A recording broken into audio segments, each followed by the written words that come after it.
UFC Unfiltered. Please tell me that's on video. I've never been happier.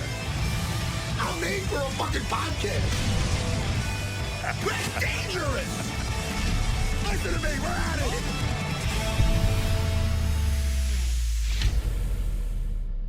Holy fuck.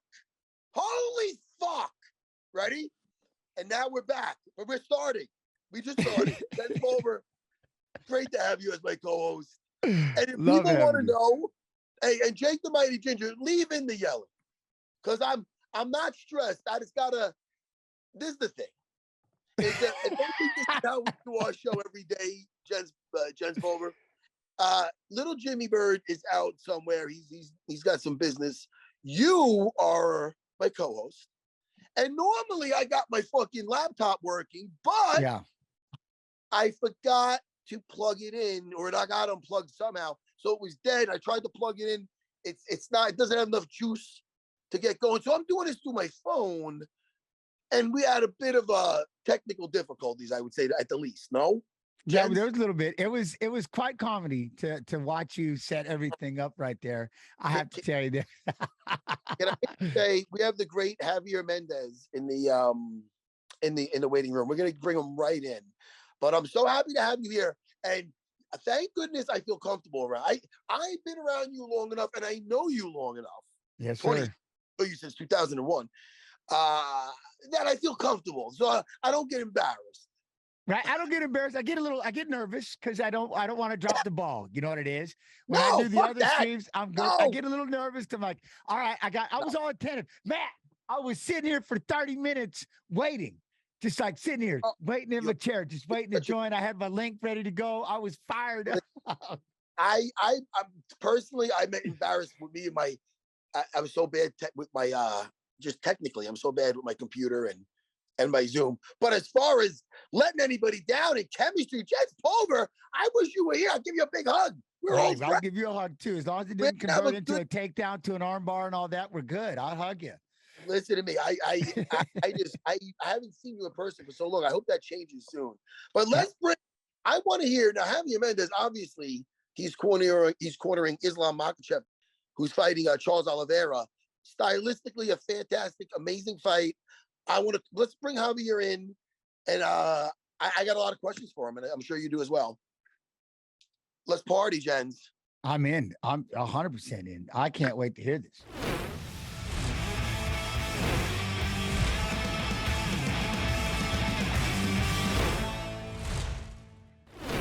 Hey, Jake, I know you don't want to interrupt. Are we working on Javier? Is he here? I'm looking at him. You're looking at Javier? I can see him, yeah. Well, you got a phone, so I can see him. I can't hear him, but I can see. It's the great Javier Mendez. I'm just sitting here quietly, I'm looking at him. Hold on. I'm sitting here.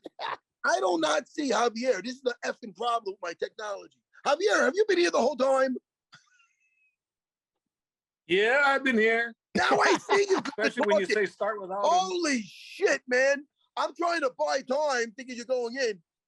It's a disaster right over here. Javier. What do you mean buy time? You said start without him. I heard you. Start without who? No. Start without me. I heard you. No. You heard that whole shit? I'm listening to you guys chat. This is why my producer's going to get fucking the good thing about you is you're such an honest guy that if you said some bullshit, you would say some bullshit to my face. I love that. There was never bullshit. I like to start without the guest in, and normally I see everything, and normally he lets me know when he brings you in. But anyway, I'm having technical difficulties, my friend. Did you hear when I didn't have my laptop plugged in? Did you hear all that? Yes. Oh, Jake, thank God I like Javier, and I fucking, and you son of a bitch, you gotta let me know when the guest is here, mother effer. Sorry. You'd like to know, right? I'd like to know if I'm being heard. I'm gonna my producer's gonna get his balls busted after the show. But anyway, it's part of my fault because I didn't have my shit locked in. Let's get to the damn fight. Javier, good to see you. And I only see you when you talk. So with my So Javier, how are we good feeling? To be on. How's Abu Dhabi? It's not your first time there,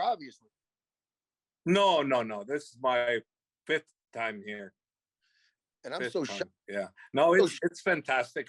We get great treatment over here. I'm so shocked, Javier. I believe I was there at the same time as you on Fight Island several times. So there you go with that question. Yeah. But I love it there. Isn't it comfortable? Isn't it like Longo's bringing his wife this time? Is he? Yes. Wow.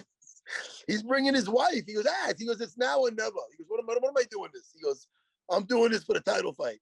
So my wife came the first time. Oh, really? 2019, yes. First time I was here, she came. It's not what people think. Because when people talk to you and you go, I'm going to Abu Dhabi, they go, hey, be careful. They go, no, they think you're in they don't understand what it is. You know what I mean? I don't think they understand. They think Middle East. They think that, I don't know what they think. But Abu Dhabi. Safest country in the world, bro. Safest country in the world. You feel so safe around there. Oh, yeah. If I had the most beautiful daughter in the world, I'd let her go out whatever time she wanted to go out because I know she's safe over here. And I'm not joking. True. It's true. It's amazing. It's an amazing feeling. And the people are so nice. But now let's talk about this fight because this fight's so intriguing. Now, I know you always, when it comes down to Islam versus Charles, I know you always talk about father's plan.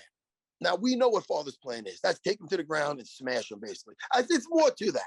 But in a nutshell, that is father's plan, right? You don't want him to sit there and strike. No, that's not quite father's plan. That's maybe for Khabib, it's father's plan. But every fighter has a different father's plan in them. And I'll leave it at that. But father's plan, everybody thinks is take him to the ground because that's what Khabib's an expert at. But that's not what father's mentality was all about.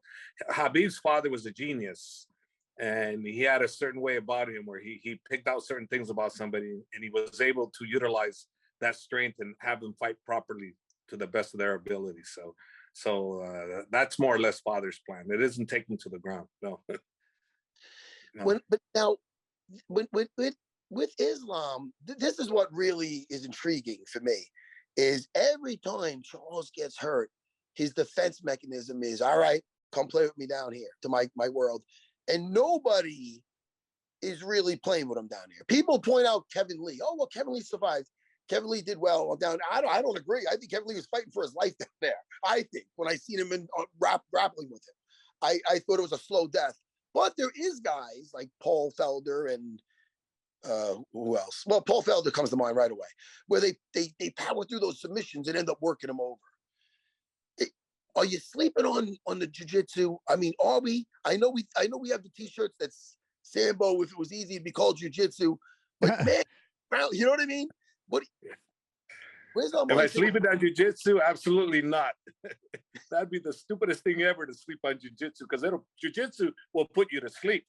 So no, not sleeping on jiu-jitsu, not sleeping on his stand-up, not sleeping on his warrior heart, his champion heart, not sleeping on anything this guy has because you get caught sleeping on any one thing that Charles Oliveira has, you're basically going to do that. You're going to go to sleep. He's a great fighter for a reason. He's got 11 wins for a reason. He's come back from adversity, 3-4 times for a reason. He's got a great heart, great chin, great courage. Not a great chin, because if he had a great chin, he wouldn't get dropped so much. But he's got great, mental fortitude. I mean, that guy, he's a beast, man. And Islam is also, and people don't give him. I think the odds makers say yes, Islam's the favorite, so I can't say they don't give him that credit. But I think some people will be surprised how good Islam truly is. You know what I find interesting? And when people always say, oh, well, you can't teach heart. If there's quitting somebody, you could get it out of them. And there's those sayings that a lot of times hold true. But then there's the examples or an example of Charles Oliveira where you've seen in the past or people seen that he's been broken or maybe he quit or there was a way out and he took it. I'm not saying I'm saying this. I'm saying if you look at his fights with all his losses, look how he lost. But then it's like a different guy now. So what do you attribute that to? Is it him having a kid? What could that be? Because they say you can't teach hard if he's quitting you. Justin Gaethje, I remember saying, he's quit before. You'll see. I'll make him do it again. But not, he couldn't. He got fucking. You know what I mean? What's changed there? As you seen as a coach there, Javier? I don't really know because I don't coach him, but I can definitely tell you, you're sleeping on him if you think you're going to break him. I don't think so. I don't think you're going to break him. I think you have to endure 5 hard, grueling rounds because this guy is, like I said, he's a champion for a reason, and he's come back from adversity. I mean, the last 4 fights, he's come back from adversity 3 times, right? Am I correct on that, or am I mistaken? Oh, yeah. Yes, where it was almost stopped in the direction. That's scary, Yeah. So the answer, I don't know the answer. I just know that this guy, he wants to be a champion, and he is a champion, and we have to be prepared for that. But the one thing that you're kind of saying is that nobody wants to play jiu-jitsu with him, and if we played pure jiu-jitsu with him, I don't think we're going to be on the top end of that one because just pure jiu-jitsu. But now you add MMA to the mix, with sambo to the mix, you add the mixture of everything, then okay, we'll play. But pure jiu-jitsu, no, we're not going to play jiu-jitsu. We're going to play MMA. There's the great Carlson Gracie quote. I'm sure you've heard it. You get a black belt, you punch him in the face, he becomes a brown belt. You get a brown, you punch him again, he becomes a purple belt. So you know what I mean? So I get what you're saying. You don't have to match him in pure submission grappling. It's not a Metamoris. It's not a EBI. It's not a submission grappling tournament. It's how you could use your grappling in a fight and in a cage. You know what I mean? Yeah. So I got you. Yeah. Well, we all know that without jiu-jitsu, and then this is my honest opinion, without jiu-jitsu, you wouldn't be able to dominate a pure jiu-jitsu stylist without knowing what they have. You wouldn't. I mean, it's been proven before from the very beginning that if you don't have a good knowledge of jiu-jitsu, guess what? You're going to lose to that style. And it has proven come from the beginning, as you know. But now everybody knows that they need to know jiu-jitsu. So now it's not a matter of the jiu-jitsu, it's a matter of the all-around athlete. How well is the decathlon guy? How well can he do this? How well can he do the 100? How well can he do the long jump, et cetera, et cetera? How long can he do the mile? So now it's a matter of all disciplines. How well can he do them all? Put them all together, and that's what we have now. We don't have now the guy that runs the 100-yard dash and he's the best ever and he's going to kill everybody. No, it's you got to have other styles. Jens, you have something that I was going to say. Well, that was the one thing, right? Is because it's always about is Makhachev going to go to the ground with with Oliveira? And that was my question. I think Makhachev can go wherever he wants to. I mean, he's got to stick to his game plan. And it was kind of what Matt was saying. He's not going to jiu-jitsu with him, so to speak, but he knows the situation he's got to get in and get out of, right? So that's the one thing. Is Makhachev working on the stand-up to get into those clinches, to get into the positions where he's more on top? Or, you know what I mean? I got to stay away from the ground as much as possible. That can't be going through his mind right now. Absolutely not. You're 100% correct, Jens. It's basically the avenue is Islam is so well-rounded that listen, if we want to stand, we'll stand. If we want to go to the ground, we'll go to the ground.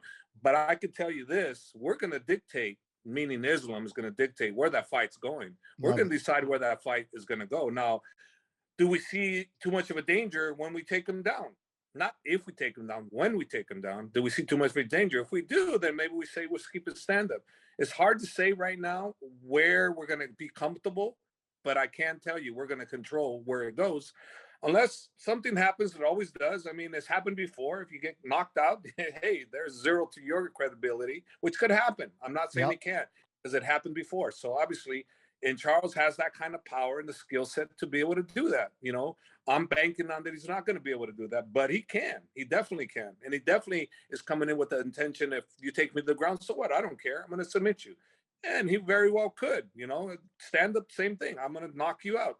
Same thing. He's that confident in his ability on the ground and the stand up. The only thing Charles is not comfortable is if he had to take Islam down. That's where he's going to go, okay, hold on a minute here. I don't think that's going to happen. Well, and I love that. And that's that again, it comes back to that top position. Is it one of those things working with Makhachev? I can imagine it. And I always bring back like a Matt Hughes, or something like that, because you just don't get used to that kind of strength until you get in there and you mess with it. And Makhachev comes across that he has got that power. I mean, just a ridiculous power, like a pressure when they get on top of you and they just pressure down and smother you. And that'll be something, again, on the ground, you know, he's that strong, isn't he? When he's in that top position. He's that strong and he's that technical, though. He's very technical. And remember, he's a two-time Sambo world champion, too. Very good at being heavy, right? Very good at being heavy in those positions. Very good at being heavy, but very technical also and advancing, always making sure your hands are trapped, making sure your legs are trapped. I mean, he's immobilizing you at the same time. So this is not one of those, I'm gonna hold you. No, he's gonna pin your arms. He's gonna do this, gonna do that, and then to the point where you're not gonna have any freedom. He's gonna rain punches on you. No, he's gonna do everything he can to immobilize Charles. But as you know, Charles is such a great jiu-jitsu. Yeah. For MMA, he's got probably one of the best jiu-jitsu games in the lightweight division. I can definitely say that. But again, we have things that we can counter with that, and Islam Makhachev has that ability. I want to ask about your addition to your teaching staff, the Eagle, Khabib as a coach. Now that's some fighters can't be coaches. It just doesn't, or they don't want to be coaches, or it's not in their DNA. Other fighters, it works for them. It works very well for them. How is Khabib as a coach? He's fairly new. I mean, I guess I don't know if he's been doing it the whole time on the side, but as far as doing it more full time, he's like I always say, he's been coaching forever. Even when he was fighting, he was coaching. He'd be sparring with his 5 rounds, and all of a sudden he'd be sitting there with us coaching the guys. He's been doing that forever. His father had trained him from such a young age to take the responsibility over as a fighter, as a coach, and he's taken over his father's footsteps. And he's learned from me. He's learned from his father, and mostly his father. But to me, he's on track, in my opinion, because of his age, what he's doing, the camp I see, the fighters he has. He's on track to being the greatest coach of all time, in my opinion. I see it. I see the writing on the wall, and I'm hoping I see that day when he does become that, the greatest coach of all time. I see that happening for him. He's that good. That's impressive. Now, I don't as a coach myself, I never looked past what's going on in the next fight, and I never asked you about who's next. But when it's all said and done, Islam, like you as his coach, could we be looking at one of the the next big thing? He could be one of the GOATs. I mean, he doesn't look like he has a shelf life where it's like Khabib had a number, he had something he wanted to get in and whatever it was. Yeah. But Islam, he already has one loss out of the way. We don't have to worry about that. So it's I don't want to think like that, but I mean, what are we looking at here? What are you looking at as a coach when you look at him? I'm thinking, and I don't know this because I haven't talked to him about it. You're talking to me about it, so let me go what I'm thinking, okay? Not what I know, what I'm thinking. He's 31 years old. I'm thinking he wants to make a good little legacy for himself and make a good payday to support his family and everything. I'm thinking he's going to stick around 3 to 4 years if he's successful, like I'm hoping. And anything could happen, but I'm hoping he's around 3 or 4 years. So he'll be 34, 35. In that general area before he probably would think about retirement. That's what I'm thinking, based upon being around him all the time. And you yourself, if you're around Khabib, you hear his talking about the older you get, the time, the shelf life, the whole bit. And he doesn't see the same fighter at 35 that he did at 31 or 32. He sees a little bit less of a fighter, and it's all true. But in that case, because of that way of the mentality he has, I would think that Islam and the vast majority of the guys 35 is a little older for them, and I would think that they're going to start looking to step up. It's funny you said that. As far as with a fighter's shelf life, I used to start. I didn't really start relying on my strikes until the end of my career. One, because I didn't have the time clocked in sparring compared to my grappling, and two, the grappling's exhausting. Even when you're in shape, it is exhausting. And the older you get, the worse you're to wear with the grappling. Whereas with the striking, it's not that it's not tiring, but you could end it if you land that right strike. You know what I mean? It's almost like taking more of a gamble. And it is, I'm going to say it's less exhausting than the up and down of the grappling. So you kind of I don't know, unless they want to end up becoming a different type fighter towards the end of their career, it's smart. You know what I mean? To maybe know when you start when you're physically not the same as far as with putting your foot on the gas with those type of takedowns. You know, maybe it's smart to exit the game. Yeah, well, also too, you got to understand when you're talking about yourself. See, you have the it factor. The it factor is you have power.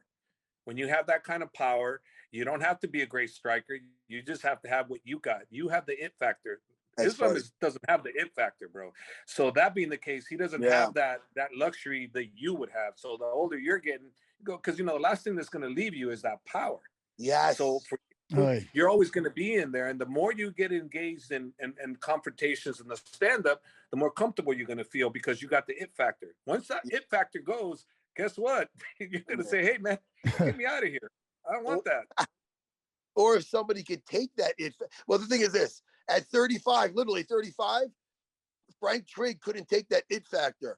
But at fucking same 36, fucking Chris Lytle took the it factor and gave it back to me. So I got you. You can't rely on just on just heavy hands. That's fucking great. Well, the one thing, if I may, really quick, is that about the striking. How fluid is Islam getting in his striking, the combinations and stuff, or is he just, we throw the big bolo shots to get just to close the distance, but is he getting comfortable with it? Has he been working on those hands? And I mean, you're the man to ask. I mean, how comfortable is he with his striking combos and putting things together, upstairs, downstairs, throwing the kicks and everything like that? Yeah, extremely comfortable with him on every area. That's why. I know people blast me for it, but I say that as a lightweight, and I say lightweight. I'm not saying all weights. He's the most well-rounded fighter that I can call in the lightweight history.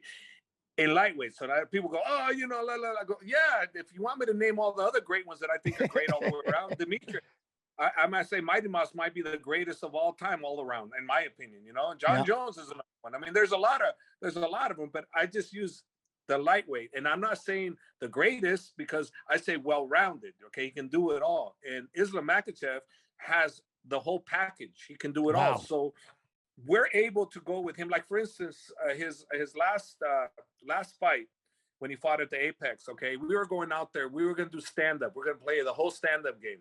And I kid you guys not, while we were going out, I looked at his opponent and I said, "Hey, Khabib, you know what? Let's change the game plan. Let's just take this guy down. He doesn't look that big compared to Islam. Let's change the game plan." He looked at me, goes, "I think you're right, coach." We tell Islam as we're walking out, change the game plan, take his ass down. Guess what happened? Took him down. There you go, finish. Because why? Because he's that good.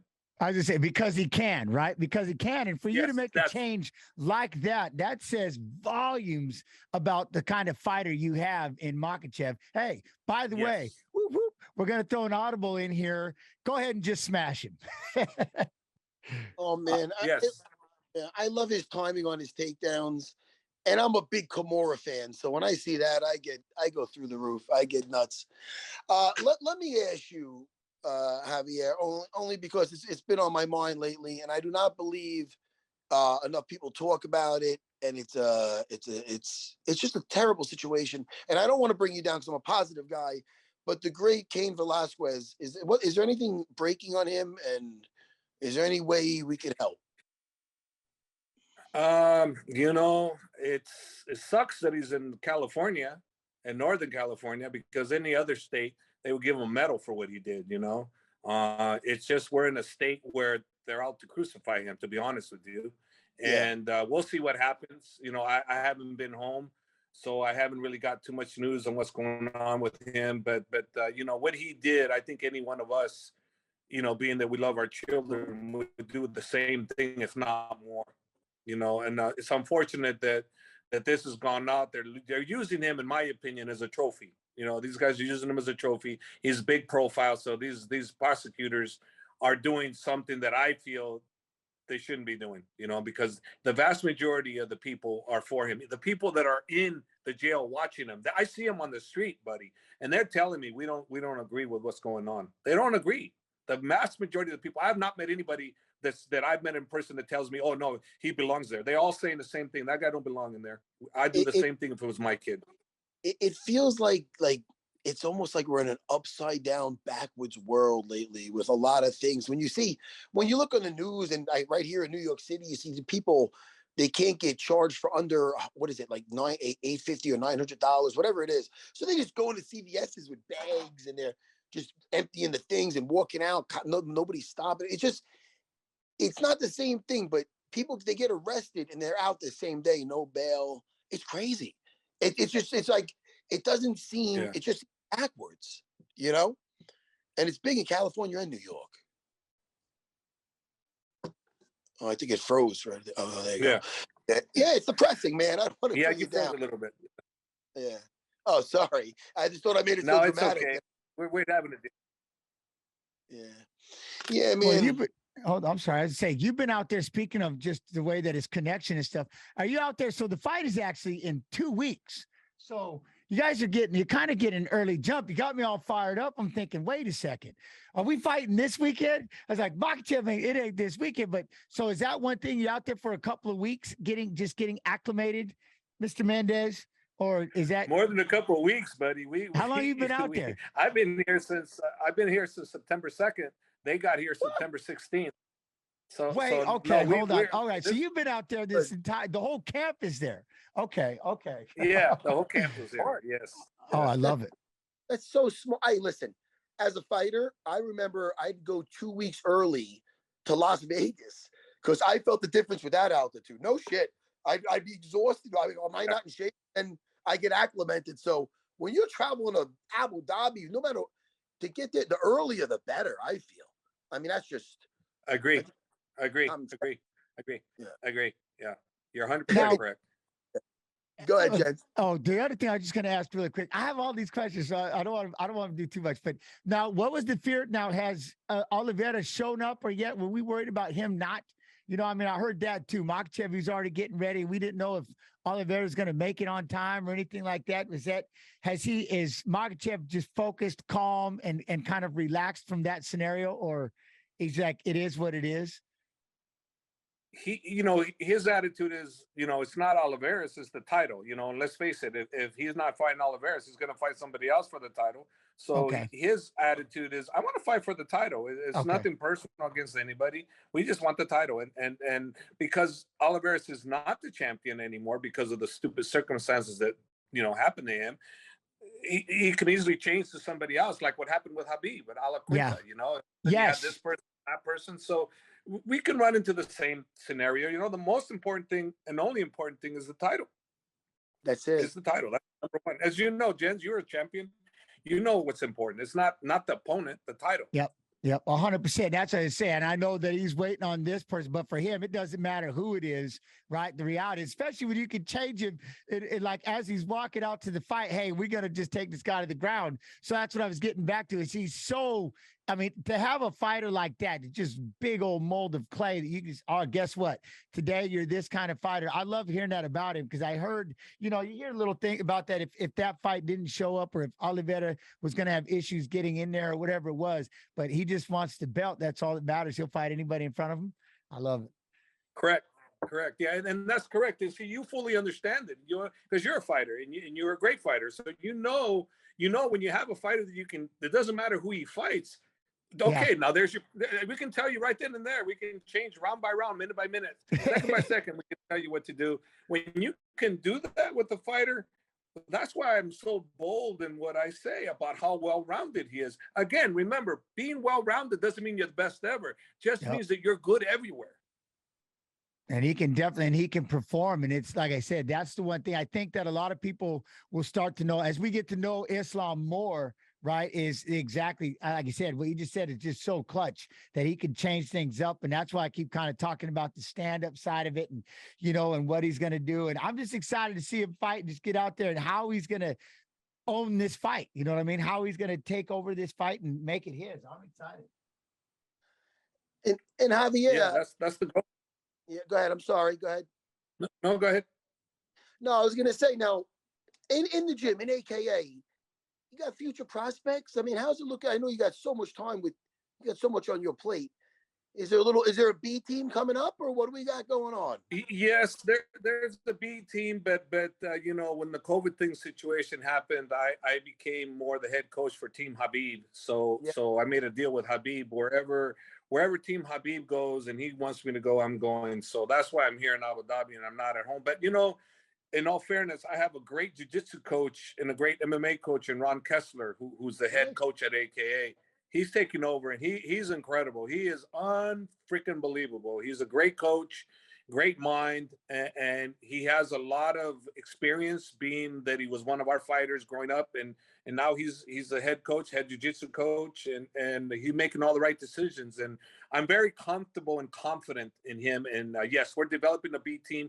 Right now, the majority of the team, the AA team, is Khabib, and there's some guys that I have over there like Kyle Crutchmer and a few other the top guys that are pretty good, you know. But the A team is really Khabib's team right now. But AKA has some very good fighters. Well, shoot, man, you've been doing something right for years, buddy. Ever since you cornered against me with BJ Penn, you've been doing something. You've been doing something right. It's good over there at AKA. I love what you're doing. And listen, before we let you go, because you've been very patient, I don't know how long you've been listening. Back in the day, there was a fighter, Javier Vasquez, I was supposed to fight, jiu-jitsu guy. So when I didn't see you, Javier's on, Javier Mendez. Like, wait, Javier Mendez, that's the coach, right? Because I always would fuck around with the name Vasquez and Mendez. You know what I mean? That's Javier. I only know a couple of Javiers. You and Javier Vasquez. I'm just explaining. So I'm like, oh, the coach, right? I of course I know you. I don't know. I just didn't know how long you were listening, and hoping it wasn't weird. No, I didn't hear that part. All I heard is start without him. I know Javier Mendez, the coach, right? Because I confuse it. But listen, man, I'm so excited. The fight is a week from this Saturday. So on the 22nd, I believe it's on a special time. I will tell that when it's close. We'll be airing the times. I believe it's on in the afternoon here. You know, it's early. We'll be broadcasting that. But hey, dude, you're always so patient. I always love to see you when I see you. And all our best in this fight. All right, Coach? Thanks, guys. Have a drink with Longo out there. I have a talk with him. I love that guy. I want a picture of you guys by the pool. The two godfathers. No. If you get me by the pool, it ain't going to be with my shirt off. I'll tell you that. That ain't happening. He will. I love it. Will. He has no shame. All right. Take care, Coach. Right. Appreciate it. Thank you very much. All right, guys.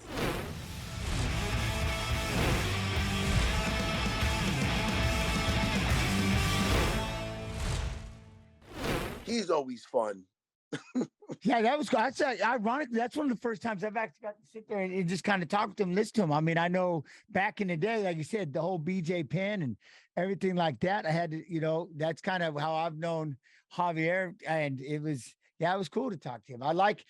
I'm excited for Makhachev because I know we talk a lot about him, Mr. Sarah. I know this, but there's just so much writing on.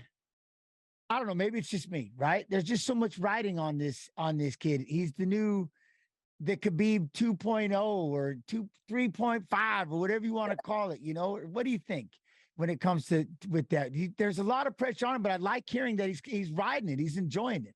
He seems to be kind of fired up with it. I want to see how they match up on the feet and how he feels on the feet. He's going to take him down.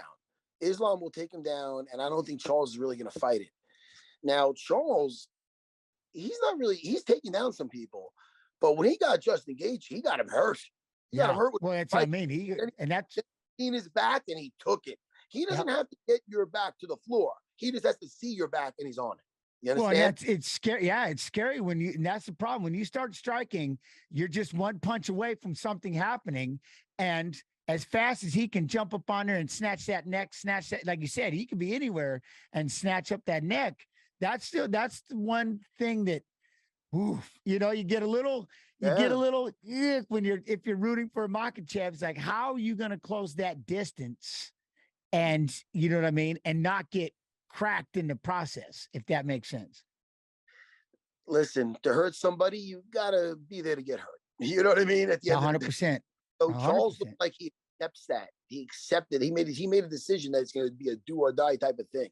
You see it in his demeanor when he's playing with his mouthpiece and he's chewing on it and he's making this thing with his joint. He's going out there and he's fucking front kicking and he's throwing those fucking 1-2s down the middle and those left hooks, and he's just fucking accurate and nasty. I'll tell you what, you nailed it though when it came to he's a different person now. The world, this world champion. Well, we'll leave that, but still, world champion Oliveira has stepped up. It's like, I don't know what it is. Like he's come out of his cocoon. He's come out. He's just, what I mean? He's lethal. He's enjoying it. I don't know. Was that the thing that he was missing? Something. It has to be something mental because he always possessed the abilities. Yeah. He always had abilities. He's shown it in prior fights, but he's got more of a do or die attitude, and he's more of just a fucking lion in there. Less hesitation. He just cracks. He just cracks. He doesn't hesitate. He just doesn't care where it goes, and he tries to hurt you everywhere. Now, what do you think of Aljo versus Dillashaw? Now, right when I think that, I think of a wrestling match. But again, you look at the movements of Mr. Dillashaw, right? The way that he moves around. Obviously, Ludwig's got him fired up. But the way that Aljo made adjustments against Petr Yan, it's scary. I'm kind of curious about the game plan that you all have that you all have for Dillashaw, because the way that he shut down Petr, I've got no words. It was quite impressive, even with just a half level switch. Boom, had him jumping and flinching, and the way he took Petr Yan out of his game, which is never that doesn't happen, Matt. That doesn't happen. You don't take Petr out of his game, and Aljo ruined the game. Made him like he was slipping and sliding, like he was on a slip and slide. It was something. So I'm curious how he's going to do this with Dillashaw. I think Dillashaw's going to get strangled, but I'm biased. Well, you got to be biased, but at the same token, I mean, there's a lot of movements and stuff that TJ will do. Ludwig he moves around a lot. He had that Dominique Cruz-esque type of movements and stuff, but he does that thing where like looking in the he's like looking high. Right? What the fuck's he looking at? Hey, yeah, pretty much. Yeah, but I don't see Aljamain really falling for it. Guy wants to move. Let him move. Let him move. No. Well, what do you think about speaking of Petr? What do you think about him and O'Malley? What do you think about O'Malley? I like O'Malley a lot. I think he's accurate. I think he's very accurate. I love his little look away, fucking coming back with a rolling punch. It's fucking nice, man. He's just very accurate. I don't know, man. Petr Yan's like a piece of iron, though. So that's gonna be that in MMA the version. I can see an MMA version of Hagler versus Hearns. What I mean? There he is. Yeah, the way his hands are always up, he's in perfect position. I always look at, and then he fought Sandhagen. So he's fought somebody with the reach, right? With the range. So looks good. I mean, it's going to be a jump up in competition. Well, listen, O'Malley's fought some tough competition, but this, Petr Yan is the former champion. So you're going right to you're rocketing to the top. This will be, he knows how huge this will be. So everybody's playing around with his hair and he's smoking joints and this and that. But I believe he's doing the right thing in training. Him and that guy, Pete Welch, they got the right thing going on. I believe it's Pete Welch. I hope I got his name right. Yeah. Make sure I get right, Jake, please. But Tim Welch. I think it's Tim Welch. I'm sorry. I said Pete Welch. I'm a fucking idiot. I'm an idiot. I got no notes. It happens. Well, you got to have the notes. We got so much up in here in the tank, right? So much up here that it's hard to. I get jumbled. I made a mistake the other day. Had chat just jumping all over me on the UFC stream, and Tim Red Hawk Welch is what it is. Tim Welch. But I said the same thing. It's like I was getting confused with Khabib and having the belt, and we were watching the old. Remember Conor and Khabib when they finally had their fight, and to me it was more like an interim belt, but it was. And I had made the mistake. Khabib was the champ. And I was like, well, I know Al took it on short notice and, and stuff like that. So it lost it. But I had so much going on in my brain. I was like, I don't remember the belt, but, Can't make no apologies for that shit. It's a lot. There's a lot in there. But you want to speak of a lot, though. Here's a question. Are we ever going to get past it? But Figueiredo and Moreno in 283 for the fourth time, Mr. Sarah, for the fourth time. How many times are they going to fight? Mr. Sarah is my father's name. It's out of love and respect and a little bit of humor is why I'm calling him Mr. Sarah right now. Yeah, I'll watch that fight anytime they fight. They can fight 5-6 times. I don't give a shit. Because you know it's going to be an entertaining fight. It's not like it's going to be fucking Ken Shamrock, Dan Severn too or some shit. It's going to be nuts, but it's almost like it's as they sit there and fight, you think to yourself, what improvements are they going to make this time? Like, here we go. We're doing rounds 16, 17, 18. What kind of adjustments will we made this time around by each fighter? It'll be fun to watch. Hey, and Brandon needs more Legos. Let him get some. But now listen, always so much to talk about, but let me talk a lot of MMA. Let's talk about ourselves for 2 seconds. All right. How are you doing, my friend? First of all, right now, on UFC Unfiltered Live, take that fucking hat off. I know what you're hiding. Jens Pulver, look at me. Oh, my Lord. I know what the fuck you're hiding. I'm on your Instagram. Yeah, my mullet. And let me see. Is this a midlife crisis? What is? No, it's not. There? Look at it. Don't do that, sir. Hey, gotta let it whip. You gotta let it whip. No, this is my. Are you dyeing your hair? No, you can't see the grays in there. Okay, that's some gray all over the place. Right. So if I'm dying, I'm doing a bad job, huh? You mullet. I have a mullet. This is my COVID mullet. 2 questions. All right. One is whose idea was it? Wait. And 2, what does the wife think of it? I don't know if she doesn't hate it. She doesn't hate it. It's just become its own thing. But I caught COVID, I think it was in November, Thanksgiving. And I was shaved and everything was dialed in. I was all trimmed up. And I just stopped at that moment. It just became my COVID. And then I got braces. And I'm thinking, well, if I'm going to have braces, I'm going to just roll this mullet. And then I got these sunglasses from Pit Viper. And I'm like, well, I'm just going to do this. And I didn't realize how big it is. And then I got this mullet championship I'm probably going to dive into next summer. And it's like, it's taking on its own thing. What is a mullet championship? I learned about it. UFC Mullet Championship. I'm diving in. I don't know what it is, but I'm having it. I'm in. Well, listen, man, I'm jealous, basically. That's why I bring it up. I'm sorry. I didn't attack you, okay? No, that's not attack. You're a legend in this sport. Well, no, I love you. I can have this conversation. Let me tell you, I'm a bald man. I get it. It makes people angry when I start whipping this around. It pisses them off. I couldn't get a mullet if I wish I could get a mullet. I hear you. You can First grow a of all, long beard. I would look like a little fucking hedgehog. I wouldn't look good with a mullet. A mullet would not look good on me. I understand it, but I had to let it grow, and it's taken a mind of its own. Hey. And I'll just wait. They say, well, how long are you going to keep it? At least until the braces. I mean, look at me, Matt. I got a face for radio. I'm trying to fix up my teeth. I'm letting the hair grow. It's luxurious. It whips back there, and so I'll take it all off once the braces come off. Yeah, listen, everybody style. You make that work. I look like a chia. You know what a chia pet is? That's something that grows 100%. I can't. My hair's it's done. It's done. Does it nothing around? Do you get anything around the edges? No. Well, if it grows out, it's just the hairline's like over here, so you get more in the middle, and it just doesn't. This is what I like. I like smooth. Like I can go squeak. I get it.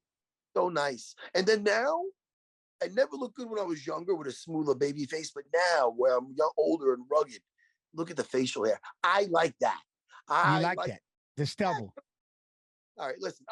Enough about my bald head and your mullet. I like it though. Tell you, Jens, I went to Comic-Con over the weekend. I want to hear this. And now listen, what a good time. I never went to one before.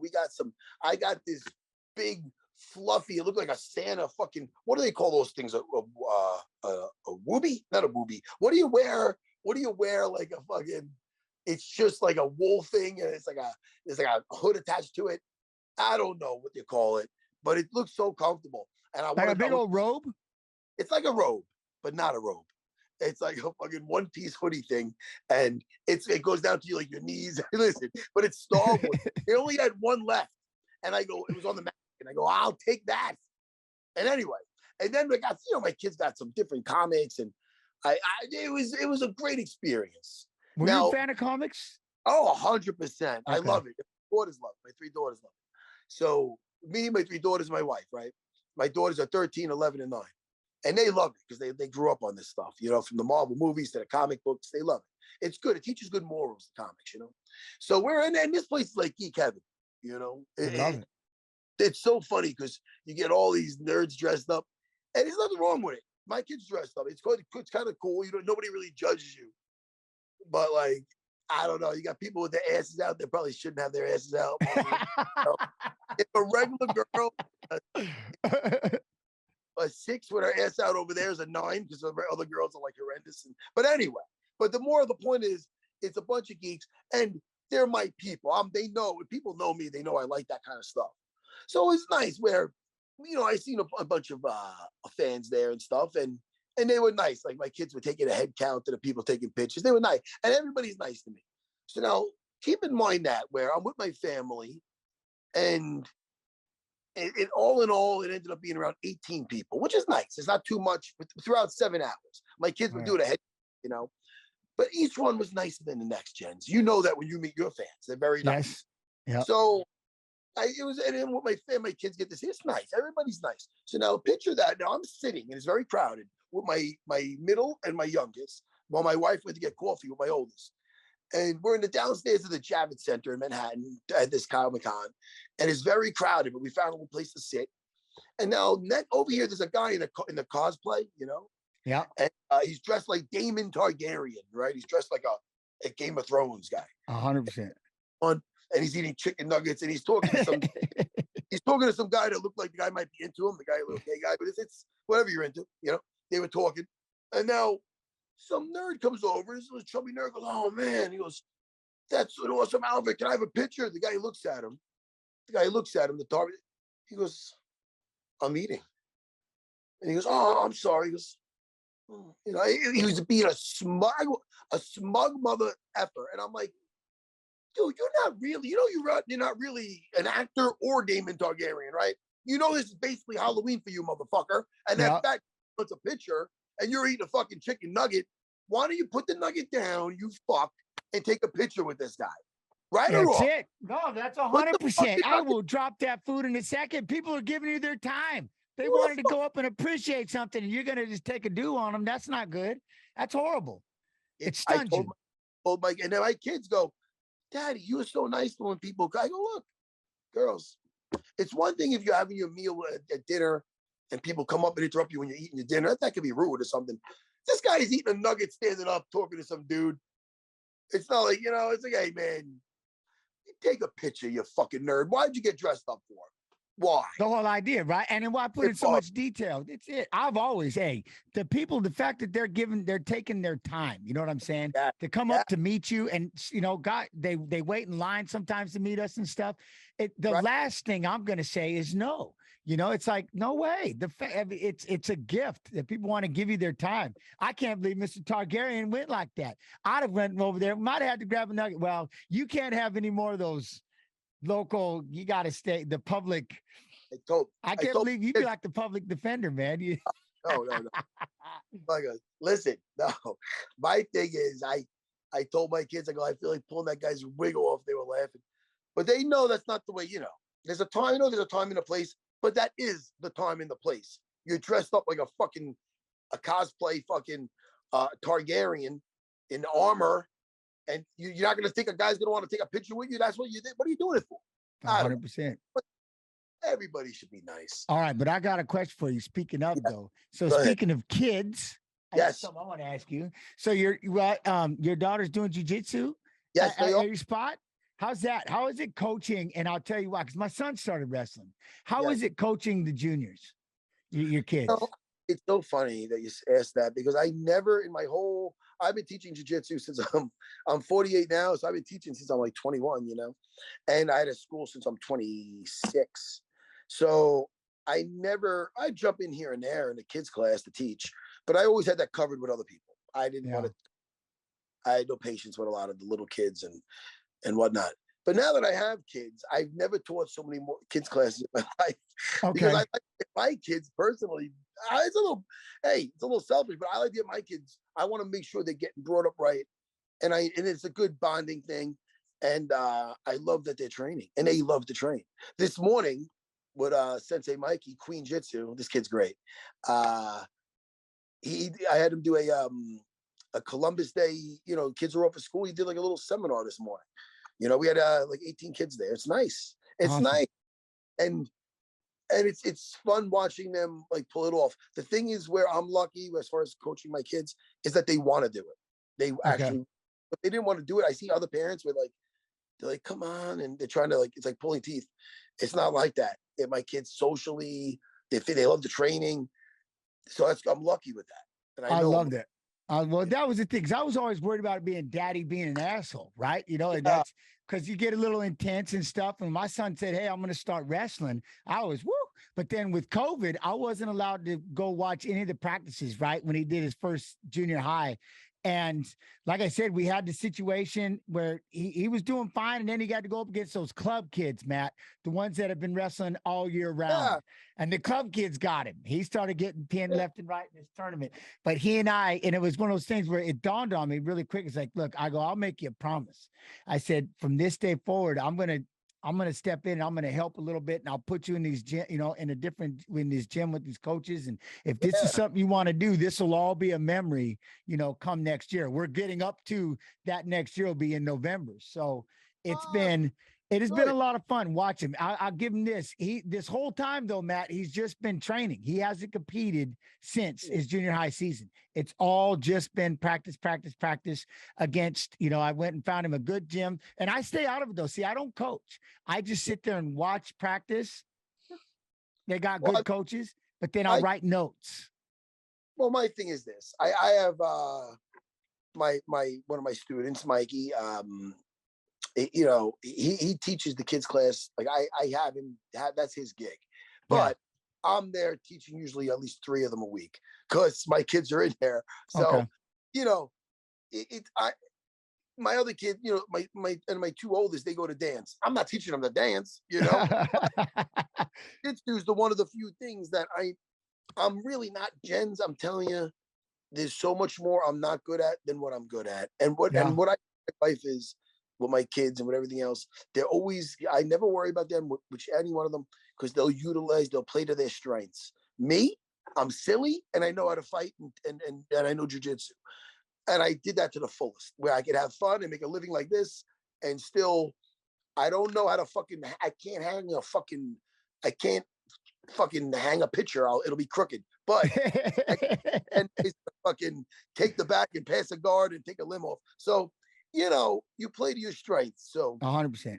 Boy, teaching them, because it's one of the few times it can sound really smart.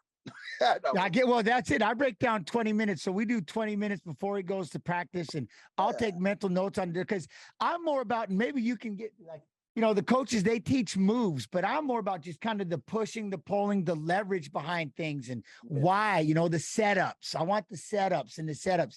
Like everybody's teaching the single leg, but let's get these setups to why, how are you going to get to that single leg? Or I'm sure in jujitsu, I've seen some things where the way you break things down, how you control all the variables. And then when you hit that final submission, it's game over. And that's kind of what I'm doing with Carson. It's just a lot of pushing and pulling and kind of understanding. Snap the head because you want it to pop up. It pops up, you shoot underneath. You know what I mean? So I teach him all these little things, but he's fast tracking pretty quick. And I'll tell you what, it's going to be tough this year watching competition time.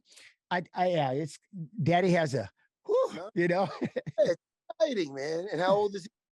Hot 13. Yeah, so my oldest is 13. I told her and my 11-year-old and my youngest, if they might want to start doing some tournaments, which they expressed interest in. I go, now that we changed up your dance schedule and you're at the school more, taking legit classes, not just messing around with me. Now you're there more often. And I'll say by spring, summer, I'll put you in a local tournament. All right. But you got to put the time in. I'm not just throwing you in so you go in there and have a bad experience. You want to have good or bad, you're putting the work in. We're going to have a good time getting ready for it. And then, it's good, but they want to. It's something, and they've been competing dance and stuff, so they're used to that kind of stuff. So it's fun. It's a circle of life, Jens. You understand? I love it. Well, I do. I love it. And that was the thing. When he surprised me by wanting to wrestle the first time. So now, after that season ended, I was like, all right, now we're just going to spend a whole year of training. So I'm pretty excited. I'm sure, though, on the emotional side of it, just cornering your own fighters is tough, but cornering the fam, that's going to be, woo. I don't know. I mean, I'm going to have fun. I'm not going to be the yelling dad. I've never ever wanted to be the yelling dad or anything like that. But inside, it's kind of like there's just personal. I'll feel like, man, I want to try to protect you. There's like, man, I'm your, you're my baby boy. I don't want you to be sad, but damn it, why did you choose this sport? But now that you did, we got to. Anytime it's a combat sport, the great, the risk and the reward, the great highs and the lows. Yeah. And as long as they're prepared, who better to have their back? My wife, a month ago, my wife just recently had her third and possibly last amateur kickboxing match, and she won. She won her third. Wait. Really? And yeah. This is on my Instagram. You can see it. I cornered her for the third time, and she fought here in Long Island. Before that, she fought in Brooklyn and then Manhattan. But and she fought a young girl. She was supposed to fight a young older girl, 34. My wife's 39 now. She fought a girl 23, and she beat her, and she beat her well. And before that, she fought a 24-year-old girl. So, she fought in front of my kids. I cornered her along with her coach, Carol Colombo. So, as far as when you're talking about cornering your family, trust me, man, I get it. But who better to have their back? 100%. That's it. And on that note, my friend, what do you want to plug? This is over. Dude, that's an hour like that. It goes between me getting on air, which took 20 minutes, and clearing up that hijinks. Listen, but we got it done. We got it done. You the man. Yeah, I always like catching up with you. And I want to know, where can people find your Twitch and everything else? Plug some stuff, please. Well, the big thing is I'll be on here in a couple of hours, 6 p.m. Eastern. We'll be on the official UFC Twitch page, watching fights and breaking things down. Now, here comes the best one. Tuesday, 6 p.m. Eastern, we'll be finishing up the rest of season 1 of The Ultimate Fighter. I'm going through every Ultimate Fighter. I believe you have a season. I know I have a season. But Tuesday, 6 p.m., we started with season 1. I'm going through every one of them on the stream. When, my friend? When? 6 p.m. Eastern, Tuesday. We call it Tough Tuesday, and we'll be going through. You got to be a guest when we get to your season and stuff. You got to come in. You got to pop. You got to. Yeah, you got to come in. I don't want to deal with that whole debacle with views, and it was a little negative. I had a kid on there. I knew that's a little negative, but season 4 was glory and redemption. So that's what I mean is I want to get in there and rap with y'all because I got season 5 and we'll in there with that. But so that's there, and then Friday we're watching fights and fighters fighting, and Saturday's fights. Saturday we do the watch along, and you can all make sure you check it out 6 p.m. Eastern. You want me doing that season 4? You hit me up. I don't know when you're going to get there if you're doing it every Tuesday by the time you go through all the seasons, but I'll be here, buddy. You know me. I'm coming after you. I got to have you. And I want to thank you for being the co-host. Always. So for being unprofessional people getting on this fucking thing. But I think you know that of me. It's always a blast rapping with you, my friend, and I appreciate you giving me the call every time. I'll never say no, so I appreciate you. Well, then keep your phone nearby because it'll be ringing. All right, I got it. Dan's the legend. Thank you. All right, everybody, be good. Goodbye, everyone.